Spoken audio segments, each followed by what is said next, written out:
Morning. I'm in my home studio today, and you're not going to see me because I've got the camera pointed at my table. But I'm going to go over one more time just so you have a reference how to set up the registration to print a cut stencil. You saw this in class, but this is going to help you as a reference when it's your turn to do it. So I have my screen and I've taped it off with tape. I have my paper with the holes punched, and over here I have my cut stencil ready to go.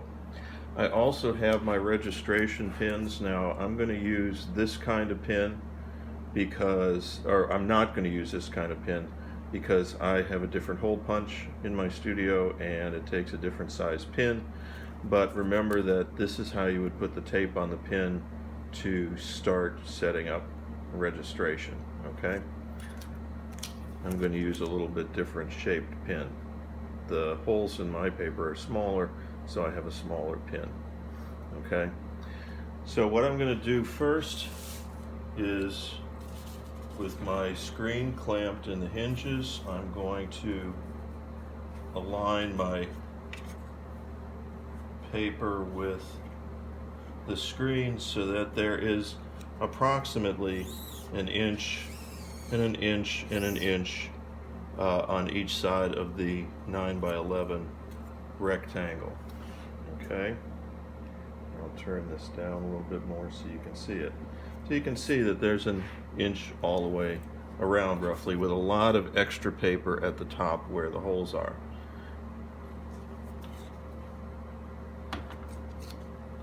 Then, without moving the paper, I'm going to put my pin in the left hole, tape it to the table, got my other pin ready, put it in the right hand hole, and tape it down.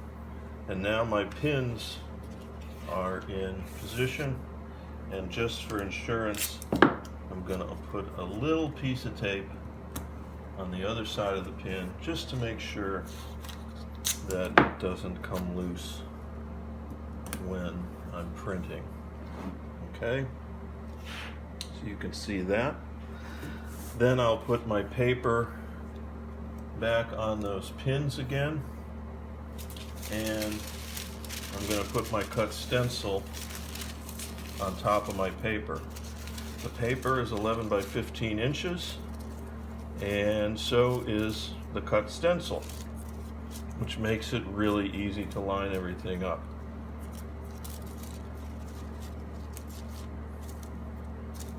Okay, so now I have that matched, and the paper curls a little bit, so you're going to have to be careful when you set down the screen that it doesn't curl up on you. I'm going to make sure that it's all right before I go on to the next step.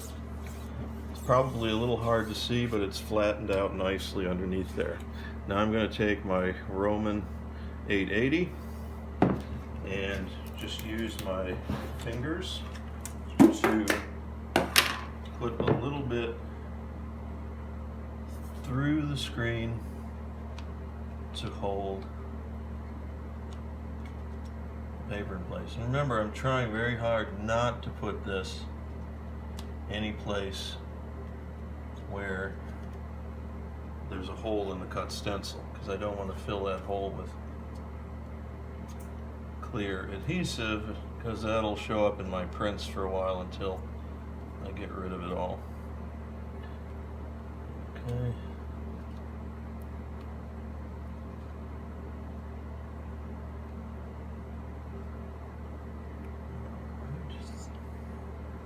And it helps to make sure you especially do the corners of the paper. Now when I lift this up, my cut stencil should come up with it. If there's any spots that seem a little loose, right here, add a little adhesive and it's good. Okay, full power mode. Okay, so you can see that the stencil is adhered to the screen. Now, just for some extra insurance, I'm going to add a little tape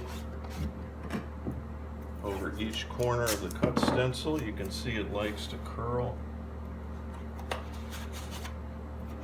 And I don't want it to curl under when I'm printing.